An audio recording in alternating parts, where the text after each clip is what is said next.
In this video, we are going to discuss the Bollinger Band. The Bollinger Band was created by John Bollinger many years ago, and it is derived from what they call standard deviations around the mean. The mean is the moving average, and then we have standard deviations of the market. So let me explain and show you. So we're going to insert, View, Navigator. We're going to look at Trend and Bollinger Band.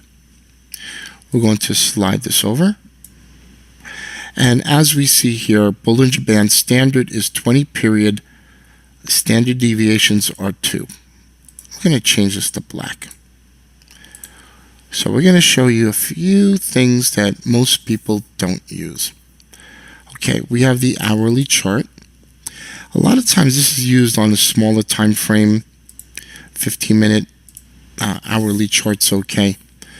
And what I like to do when I look at the Bollinger Band is, my personal opinion is the 20 deviation is 20 period is way too small of a time frame, and the number 2 standard deviation is too small. What I like to do is right click and change that to 50. So we're going to change that to 50, and you can see it smooths it out. We're also going to add the Bollinger Band again. We're going to say 50, and then the deviations are going to be 3. We're going to do it one more time. Bollinger Band's deviations are 4. And one more time. Deviations of 5. Now when you look at the market, you can see the mean, which is 50. Oops, let me just leave that alone for now. When you look at the market, the mean is a 50 period simple moving average, or the 50 period average for the Bollinger Band.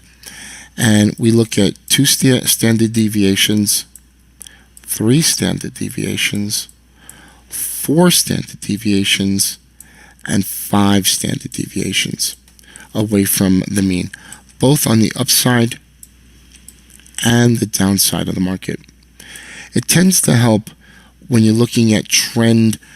For example, right in here, market's flushing down, and we're looking at more of oversold, more oversold, more oversold conditions. When you're moving up, we look at how far can the market go in an overbought condition. Okay, and a lot of traders use them in conjunction with other things. For example, let's take a look at our harmonic scanner from IMARKETSLIVE. Let's take a look and put the Bollinger Bands in. This is at a 5, if you recall. We'll do this at a 4. We'll do this at a 3. And we'll do this at a 2. And I'll show you some. Bollinger Bands are best used with other patterns. Using them alone is not really the best. What I like to do is look at chart patterns with them. I look at prior swing highs and swing lows, as we discussed. As you can see, they're pushing into the standard deviations, or the Bollinger Bands, into the sell area of the harmonic pattern that we have, which you're going to use we have education in our library.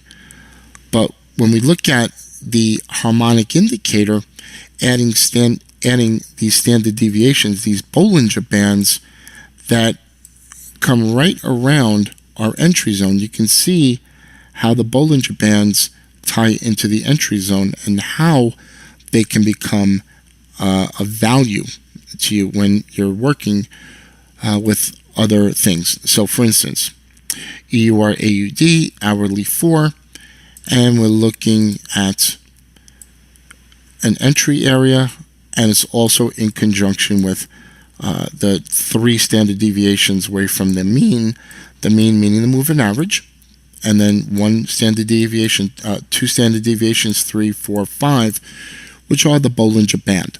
So this is how the Bollinger Band was designed originally. A lot of traders don't do this. They use just the 20 period with 2 standard deviations, and that's it. And they try to get trades that go within that. My personal opinion is it's too small of a zone to use, and you have you get more trouble than not.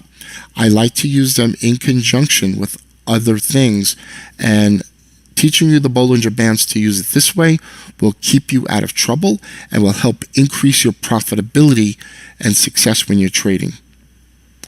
Okay, for example, we now have the market going up into the entry area. As you can see, it's moved away from the mean here to here is where our deviations are, where the market's away from the mean, and typically the play is when it goes to the standard deviation, it eventually comes back to the mean, the beginning, the moving average. Let's take a look at this. Okay, here's a good example. The whatever this is, U.S. Tech. It looks like NASDAQ. Nope, that's not a good example. Let's see if we can find anything else. I'm not sure if we'll be able to, but maybe we'll try. All right. I like the fact that the entry points are within the Bollinger Bands. They extended, and as you can see, it tested back to the mean or the moving average. So that's the intention of using Bollinger Bands. Very, very easy to set up. Just watch the video again, and using them this way rather than the standard way, you'll find a lot higher of a success ratio. My name is Christopher Terry, CEO of IMARKETSLIVE, and I hope this video helped you understand Bollinger Bands.